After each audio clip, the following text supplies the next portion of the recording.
Hello and welcome to another episode of TWiML Talk, the podcast where I interview interesting people doing interesting things in machine learning and artificial intelligence. I'm your host, Sam Charrington.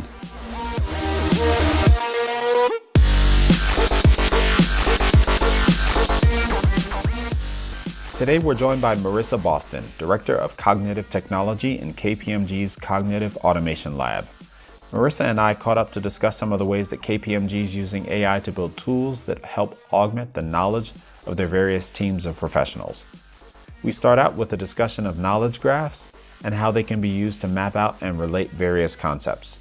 We then explore how they use these in conjunction with NLP to create insight engines, tools that curate and contextualize news and other text-based data sources to produce a series of content recommendations that help their users work more effectively. Finally, Marisa shares some great general principles for using AI to augment human experts. Before we dive in, over the next few weeks, I'll be bringing you some great interviews from the road, including AWS reInvent, NeurIPS, and KubeCon. And I would love to connect with any listeners in attendance. Feel free to shoot me a message via @SamCharrington on Twitter, email, the TWiML website, LinkedIn, or if you just see me walking by, don't be afraid to say hi. If you're heading to NeurIPS, look for the Listener Meetup and the AI Platforms Meetup that I've posted in the Whova app. See you around. And now, on to the show. All right, everyone. I am on the line with Marisa Boston. Marisa is Director of Cognitive Technology for KPMG's Cognitive Automation Lab. Marisa, welcome to This Week in Machine Learning and AI. Thank you. It is great to chat with you. Why don't we get started with a little bit of your background? Now, I understand you spent some time studying at Cornell in upstate New York.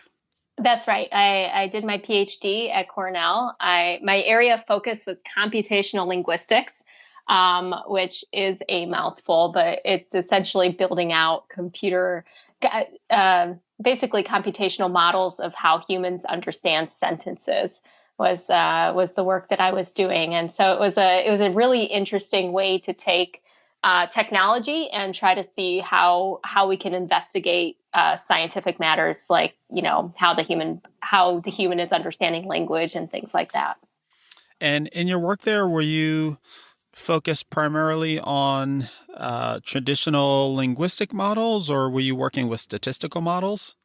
Yeah, I actually built out statistical parsers. So it was kind of like this, we did both essentially. So we would, I worked on statistical sentence parsers, but what I would do is I would use theories from psycholinguistics and from linguistics to help determine where difficulty might be in a sentence.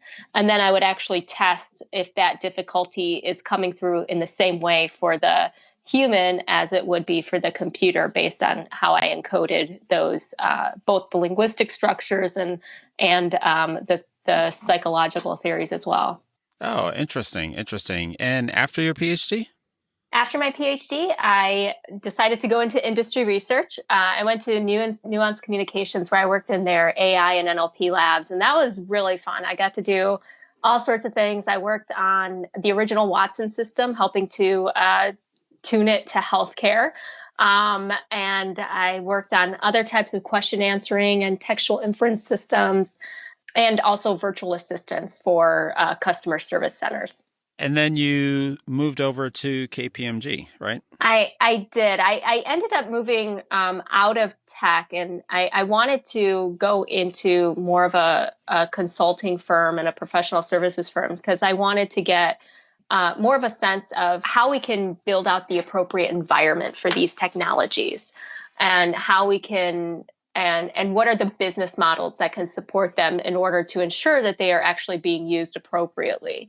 So I was kind of getting sick of, I realized fairly quickly that no matter how good my designs are, my architectures, my implementations, if the business model doesn't support it, then you're not really going to be able to get much use out of it. So I really wanted to get a better sense of how we can build these tools more appropriately. When you say the business model needs to support it and creating the appropriate environment, what all is involved in that?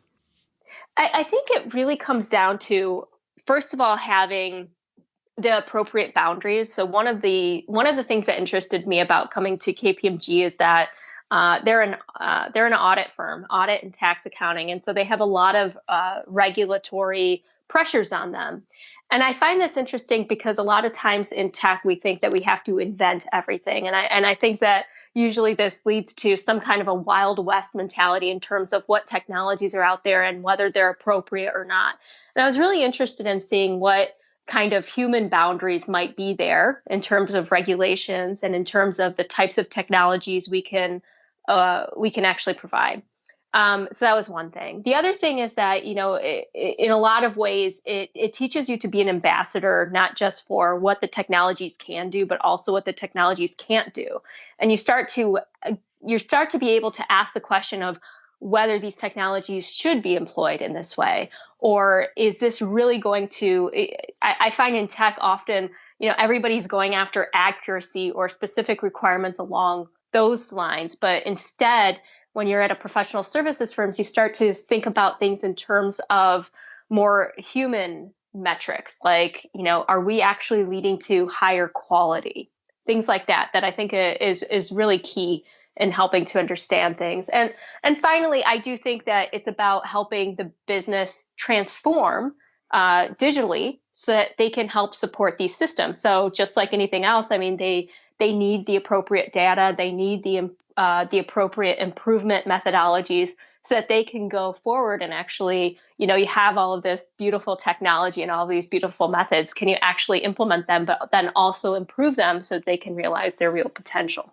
Yeah, I like the way you put that. One of the things that I am finding, interesting and inspiring, or inspiring is maybe not the word, but heartening, is that we're starting to hear more of a shift from the kind of asking the can we question to the should we question. And maybe it's not even a shift, but, we're at least starting to hear the should we question in the context of AI and thinking about ethics and appropriateness and, the implications of some of these technologies. Are those questions that you're focused on answering as well?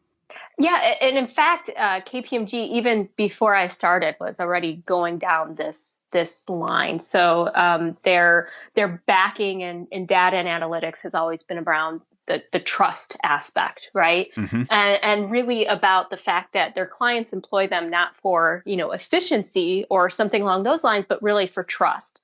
And also, KPMG, the auditors especially, we are responsible for trust in the capital markets because we audit financial statements. We have that responsibility, and so this has been a part of the conversation at KPMG for a long time, and it really intrigued me because when they were embarking on building out these types of technologies, they already had that mindset. And it was now really a question of how do we bring in the appropriate people to help us build these out in this way that we want to do. And I find that really, at first it might have felt a little bit like a step backward because it means that, you don't have the gobs of data. You can't use the latest state of the art everything, right? It means that a lot of times you have to specifically pick your partners for according to a different criteria than you normally would. But in the end, I think that what we're seeing, especially now, and this is now 2 years after I started at the firm, and probably several years before that, KPMG had already started on this journey. Now you're actually seeing that others are catching up to that way of thinking as well. So one of the main topics that we wanted to jump into in this conversation is some work that you've been doing recently around the idea of knowledge graphs. Can you start us off by explaining what a knowledge graph is? Sure. So a knowledge graph, I think a very simple way of thinking of a knowledge graph is essentially just a network of concepts. And knowledge graphs are a simplification of more formal ways of defining relationships between concepts and entities. That simplification allows us to use a variety of techniques that might not always be possible if we go for the stronger versions.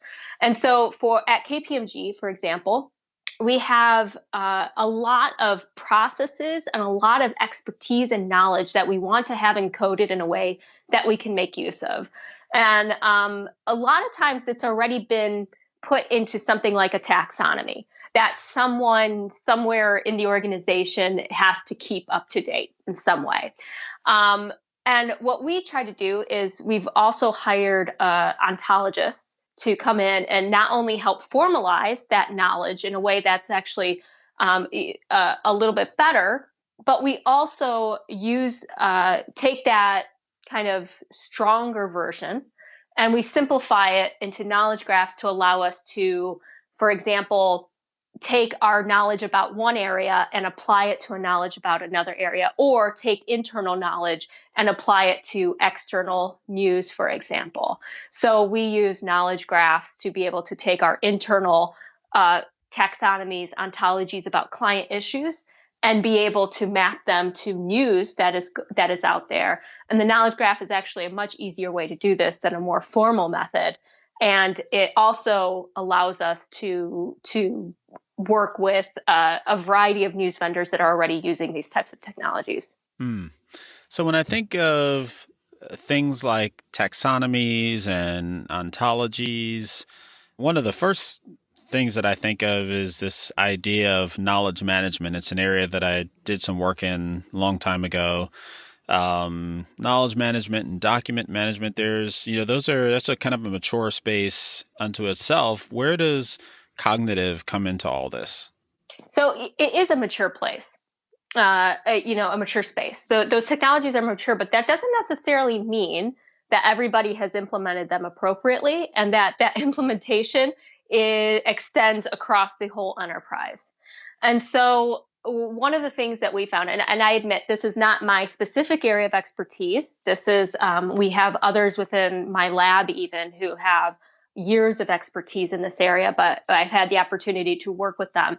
But the main challenge with knowledge management is that it's not necessarily done in a way, or if it has been done, it hasn't necessarily been done in a way that allows us to take advantage of the data or the information that's available for artificial intelligence systems. A lot of times that's one of the problems. Now, at KPMG, and I think that you see this at a variety of other firms and organizations as well, that digital transformation hasn't necessarily happened evenly. So while there might be certain places where we have, say, data lakes, in the end, we don't have them everywhere. On top of that, we have another issue, which is that we have a lot of restrictions when it comes to client information. We are very restrictive and risk averse when it comes to client information.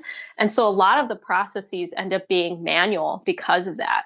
So there has to be a culture shift there as well. So you're absolutely right. Some of these methods are fairly mature, and we know what the methods are. We just have to implement them. And I'd say, for example, in the way that we're using knowledge graphs, this is not something that we're making up. In fact, if you look at a lot of CRM solutions, this is how they operate. They have some kind of an internal taxonomy or internal idea of what are important concepts. You can go off and look at external news, or else you can, look at information between services and engagements, and you try to map them out appropriately. We're doing exactly the same thing, but I think the main distinction is that we're putting our own spin on it. We're taking information that has long been internal to KPMG, and now we have the technology to be able to use that information and map it out to external news in a way that actually benefits our workers.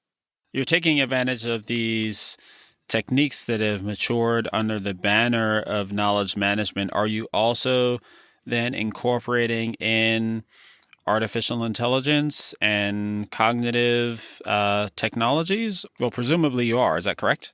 Yes, yeah, we do. So this is one particular project where we're using knowledge graphs. Now, we don't just serve up the information, right? So it's not just that we have external news and we say, hey, here's a bunch of news articles.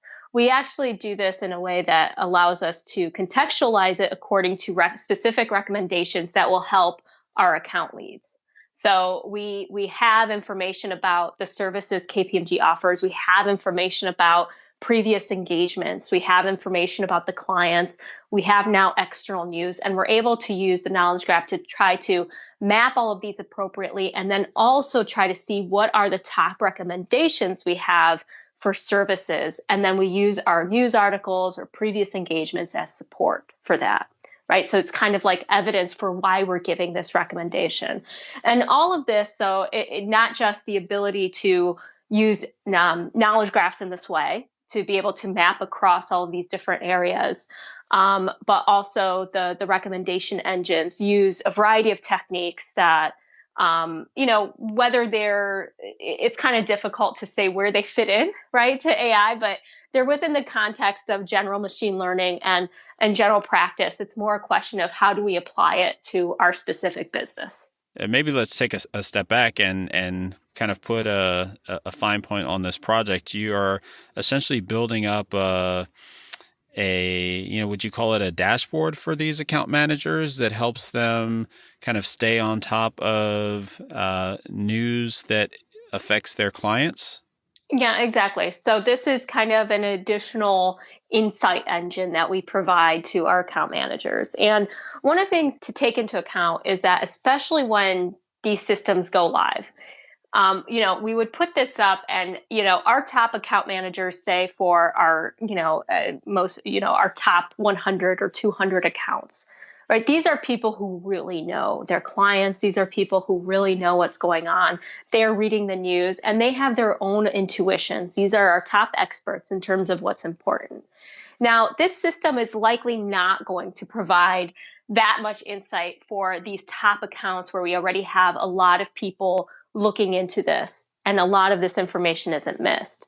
But where you really start to see the advantage of this is when you extend past that. And what we're really trying to think of is how do we take the quality that we're able to provide from our top experts to our top clients, and how do we expand that beyond? And when you think further back, so when you think about the fact that other account managers might have, like 20 accounts that they have to, 20 clients that they have to somehow manage and juggle. And they might not be able to, for example, look into the news every single day for those.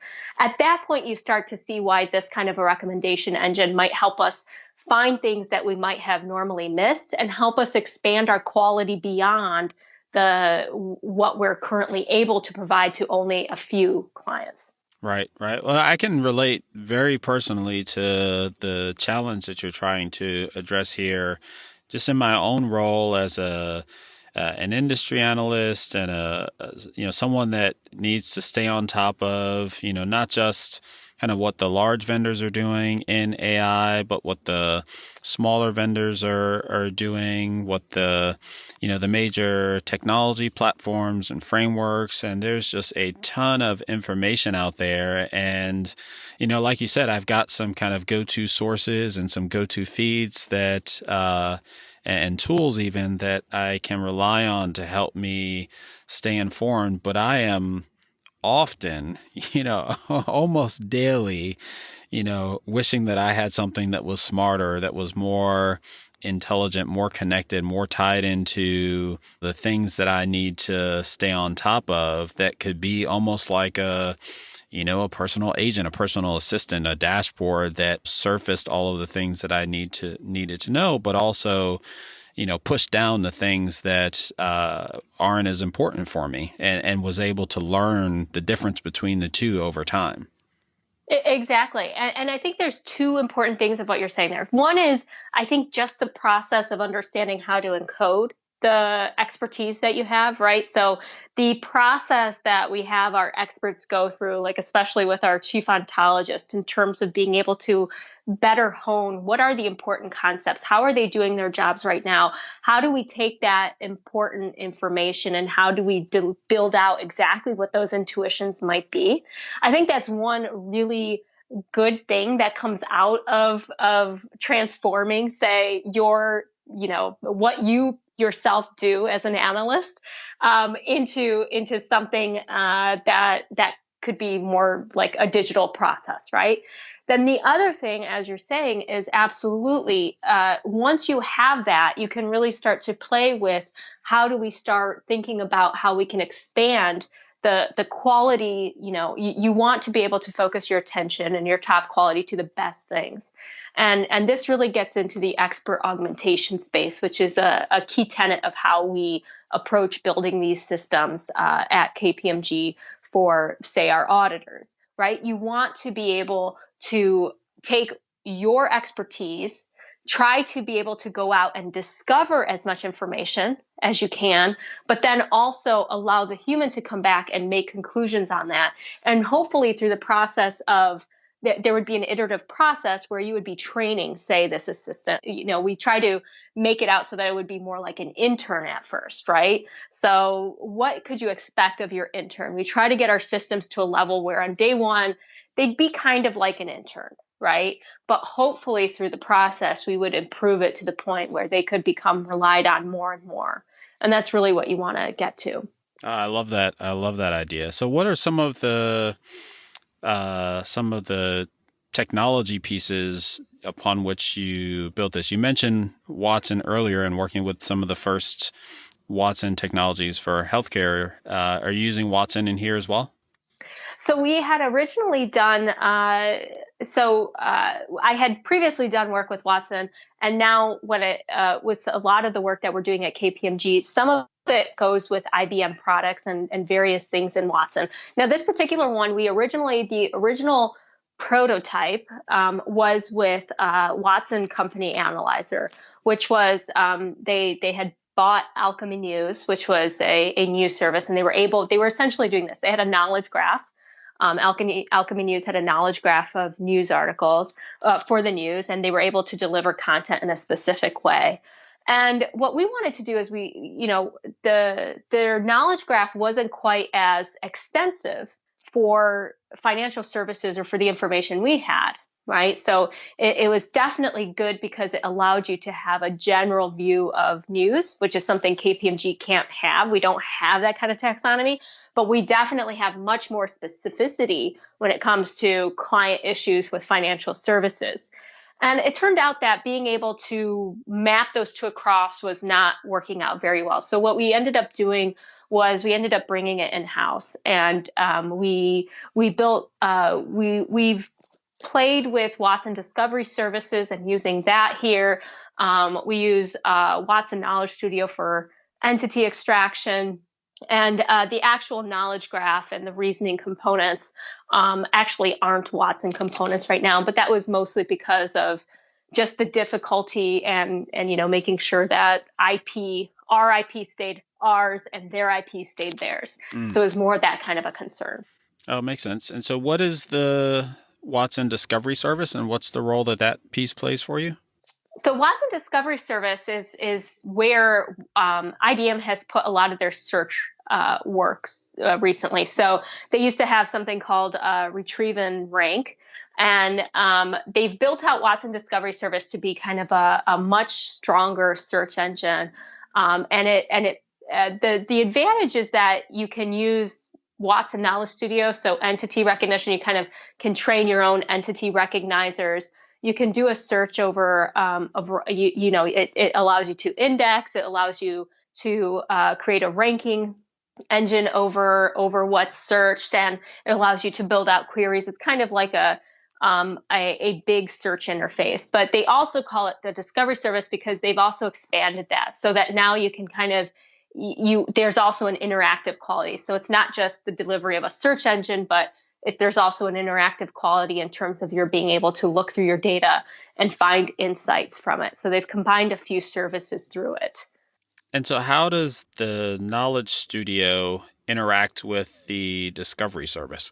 What you can do with Knowledge Studio is Knowledge Studio allows you to build out entity recognition, essentially, or entity extraction models. One of the first use cases or examples I think of when I hear that is like a chatbot where you're trying to identify like intents or entities that someone is asking about via a chat conversation. Is it also, in this case, is it used in that context or like in a search context where you're refining search results based on entities? So what you can do is you can actually use those entities to index what you're searching over, so that you could, just like in a chatbot, you would sit there and you'd say, you want to mark out the fact that somebody wants to fly to Calgary. Say Calgary would be where they're flying to, right? Mm-hmm. So Watson Knowledge Studio would be able to tell you that would be like the location. So similarly, you could mark up, say, all of the search pages that you're searching over, right? So all of the content you're trying to search through, and Watson Knowledge Studio could go through and say, oh, well, you know what, every time you see Calgary, that's actually a location that someone could fly to or something like that. So it's basically the same thing, and it allows you to augment your search appropriately with concepts that, you can train on yourself. So for example, for us, a specific individual could be a corporation, and you might be able to find that from just any named entity recognizer. But for our purposes, we really can think of that person as a borrower. So that's like a borrower in a loan agreement, say, and we would want to capture that information. That's what Watson Knowledge Studio would allow you to do. It would take that information and say, you know what, this is the borrower, and this is the guarantor name in this loan agreement. Watson Knowledge Studio allows you to find that information and to train models that can help you find that information for the concepts that you're interested in. And then from that, you can build out a knowledge graph, of course. Okay, interesting. And so presumably with this example you gave of the borrower and the creditor, it's not like a place, versus a company name. They're both company names. And so presumably it's able to figure out the specific entity types based on context. Yeah, exactly. So essentially in the back end, it has it uses features of, different types of sentence-based features. So I assume they have n-grams of some kind and other things that allows them to differentiate that. And then in terms of how you train it, right, it's all about you annotate yourself, and you train it based on lots of information. And so if you provide it with the appropriate types of information that can differentiate those two, you should be able to arrive at a model for borrower and a model for guarantor. Do you have a sense for the number of training examples that are required kind of per entity in order to get a reasonable level of accuracy? So yeah, generally what they recommend, IBM. So to be clear, I've never worked with IBM for IBM, but I have worked with their products. Generally, it's going to be about 50 positive examples that you want to provide, and for each entity. And a positive example, of course, means that it's actually there. So you can't just like provide 50 documents, and sometimes the guarantor name is there and sometimes it isn't, right? So you want to have at least 50 examples. In practice, we actually, it really does depend on a lot of variables in terms of where that entity shows up and what you're trying to differentiate it from, in order to determine what the appropriate number are. But I would be hesitant to even rely on results if you don't have at least 50 positive examples. Mm-hmm. We usually go for about 200 to start. I imagine it's per entity. Yeah, per entity, exactly. So you're right. Like you could have a document where you're trying to get 10 things out. You can't just go for 50 of those. You might have to end up, that's why I say we usually end up with about 200 documents. And hopefully through there, we can find at least 50 positive examples for each of the things we're trying to pull. You have the entity recognition system. You've got the discovery service, which is kind of a search engine that can take advantage of these entities. We've experimented with Watson Discovery Service, but I don't think actually right now we have that in play. But that's one possible way that you could actually build out this kind of thing. Essentially, what we've built out is it's a typical recommendation engine, but we also have a graph-based database that represents the knowledge graph. And we essentially pull in specific articles. We rank them, and we rank them according to what the recommendation is for the service. So, for example, we want to recommend a specific service that KPMG offers for a client. And then once we've made that recommendation, we show as evidence news articles or say history of engagements, other engagements that are similar, a variety of other factors that may come into play to determine that recommendation. So as you can see here, the knowledge graph is not in and of itself what we're delivering. It's more of a way for us to rank appropriately the evidence for us to recommend a service for a client. Where do the news feeds come from? So we use the news feeds that are most important for KPMG, but you can imagine they're very similar to what you would normally expect, but it's not going to be like tech news feeds. It's going to be more business oriented news feeds. Right. So maybe like a Thomson Reuters or something like that is like a third party feed that you're pulling in. Exactly, something like that. We talked a little bit about in the ideal world, you've got this is able to learn over time from the interactions with the actual users. Have you implemented that part of it yet? So we actually just went live across 700 accounts just about a month ago. So we're still very much new in terms of the improvement strategy, but we have piloted that. And now it's a question of how much, what it really comes down to is we're not just going to accept, for example, any feedback as a corrective measure for a recommendation engine. So it's really going to be a process where the technologists and the data scientists work hand in hand with our best experts to determine, based on the use and the patterns that we're seeing, what are the things that will allow us to best optimize and improve the system without, for example, going too far down edge cases or, being, really looking at the data, but having an expert's eye over it. That's really going to be a key part of the improvement strategy.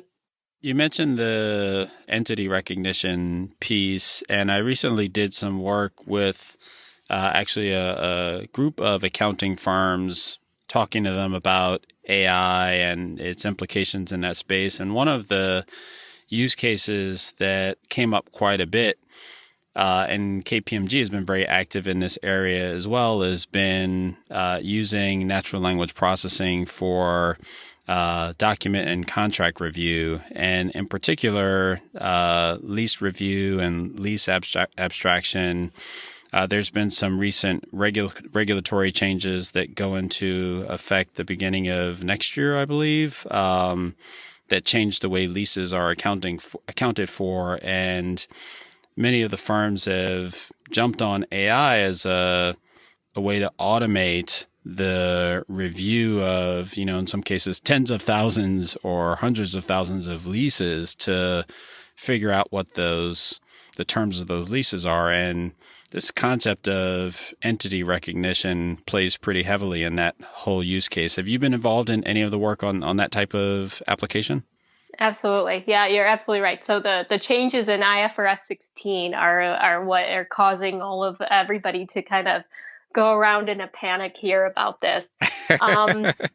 Yeah, so this you're right. So I think in the end, what everybody would love to see is an automatic way of finding this information in a contract, pulling it out appropriately, and then determining based on it what the appropriate treatment is.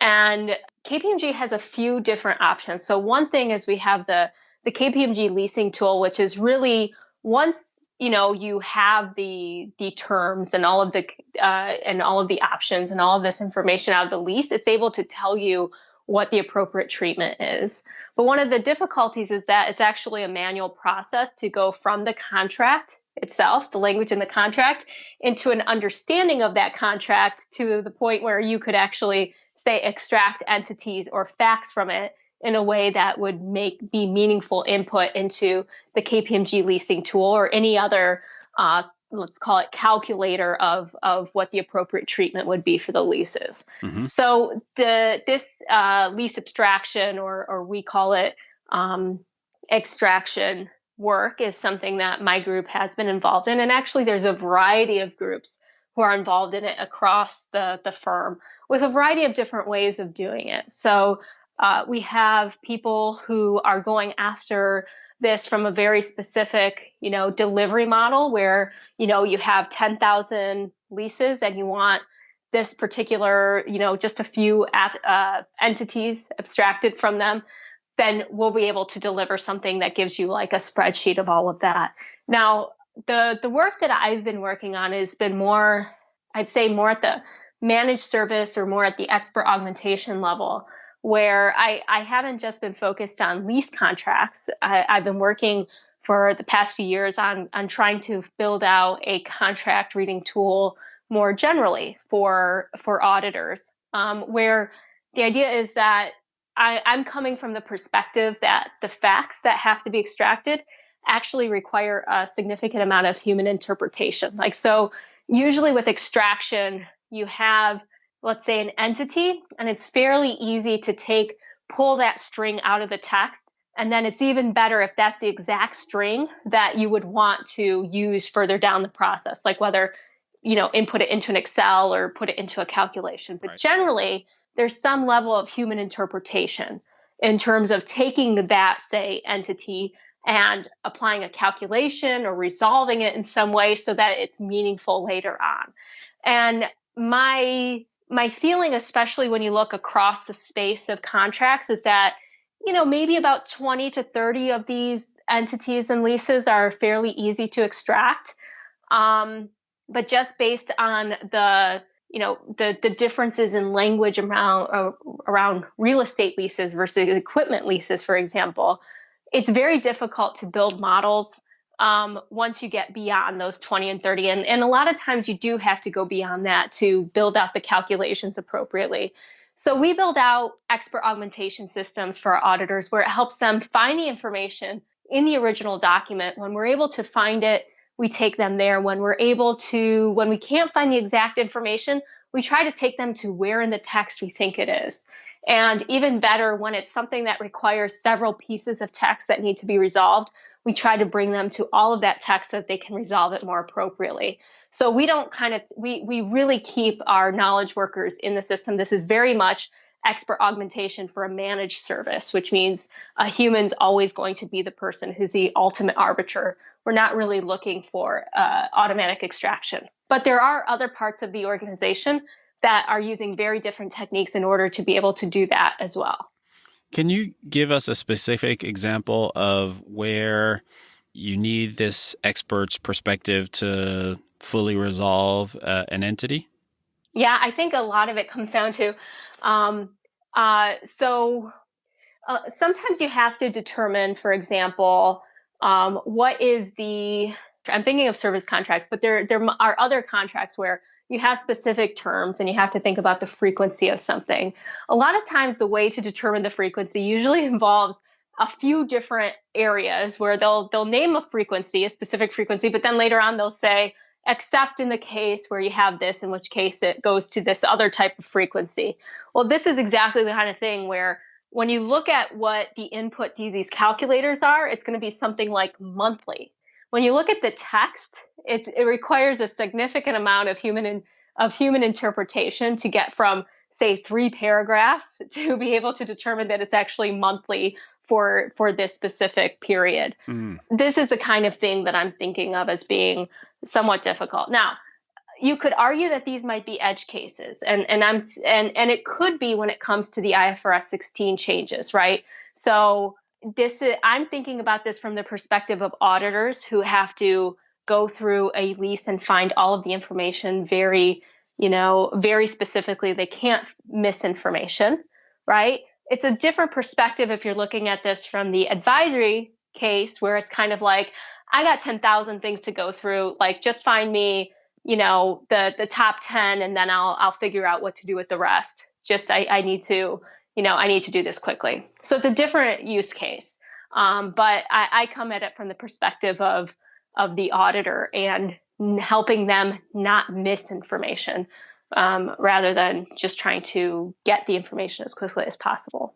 It's an interesting idea. A lot of the lease extraction or contract extraction projects that I've seen are kind of pulling out this simple some simple entity, or trying to do simple calculations to resolve, call it first degree abstract entities, like, if the contract duration is a year, and you've got the date that the contract is signed, you can figure out the end date of the contract, for example.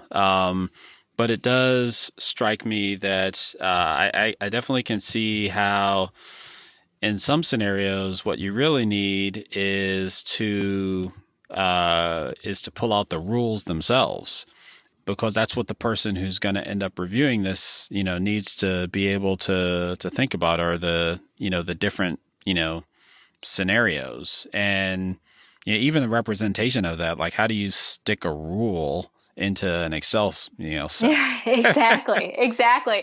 And when you look at some of the Excel spreadsheets that are being input into these tools, I mean, it's really ridiculous how they try to break this apart, because you can see the kind of contortions they had to go through in order to build this out appropriately, to get all of the information they need to apply the appropriate treatment, the calculation that determines the appropriate treatment.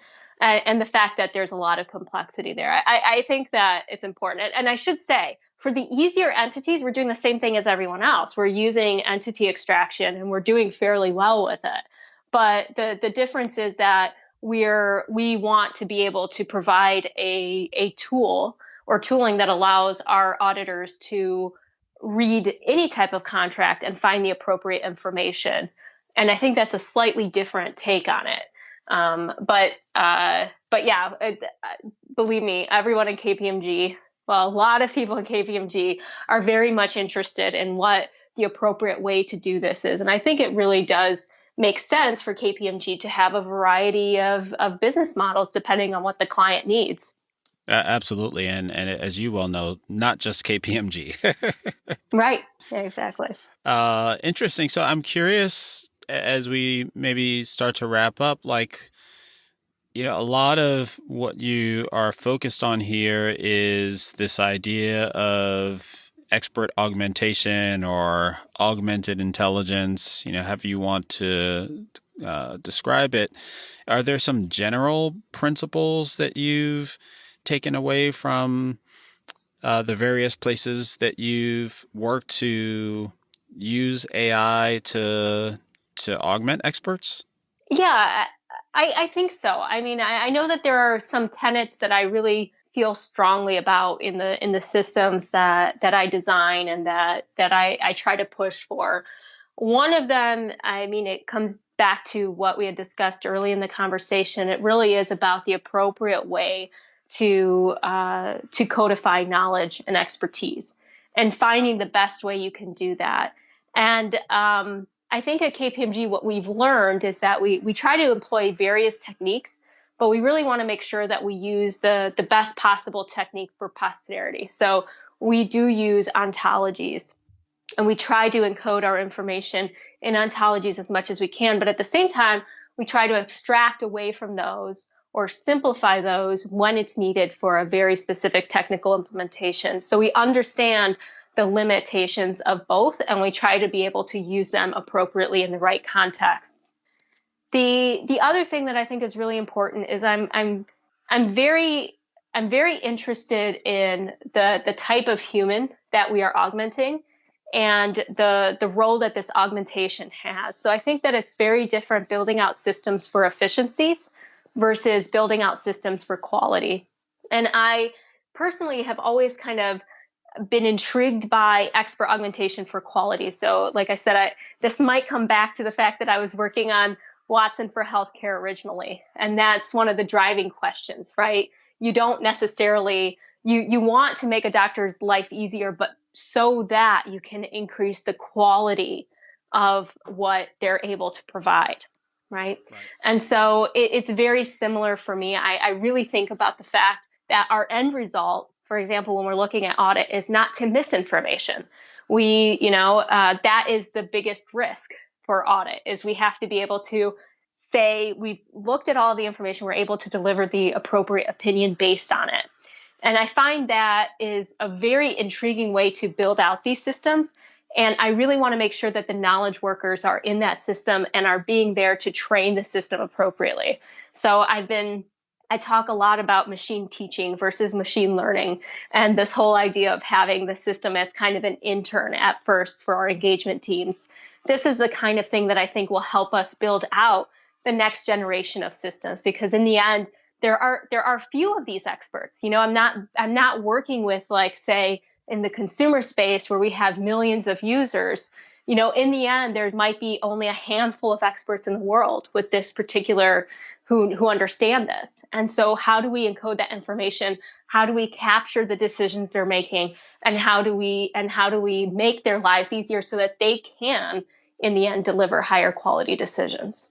Yeah, really interesting. I can, I can continue to talk about this forever. Like I said, a lot of it I can relate to very personally. And, one of the things I'm most, I tell people all the time, like, I think the exciting thing about AI is its ability to give people superpowers. And it's particularly the case for, or at least I think about it most frequently, for folks like me that are trying to manage these torrents of information, and AI is a really powerful, set of tools to help us do that. In fact, there's so many different ways that AI can be used to, augment, expert workers or knowledge workers. And so it's really interesting to learn a bit about the different ways that you're enabling that. Well, thank you. It was a pleasure talking to you as well. And it's exciting to hear that there's interest in this little corner of the world, but I'm excited about it. Absolutely. Thanks so much, Marisa. Thank you, Sam. All right, everyone, that's our show for today. For more information on Marisa or any of the topics covered in this episode, head on over to twimlai.com/talk/204. If you're a fan of the show and you haven't already done so, or you're a new listener and you like what you hear, please head over to your Apple or Google Podcast app and leave us a 5-star rating and review. Your reviews help inspire us to create more and better content, and they help new listeners find the show. As always, thanks so much for listening, and catch you next time.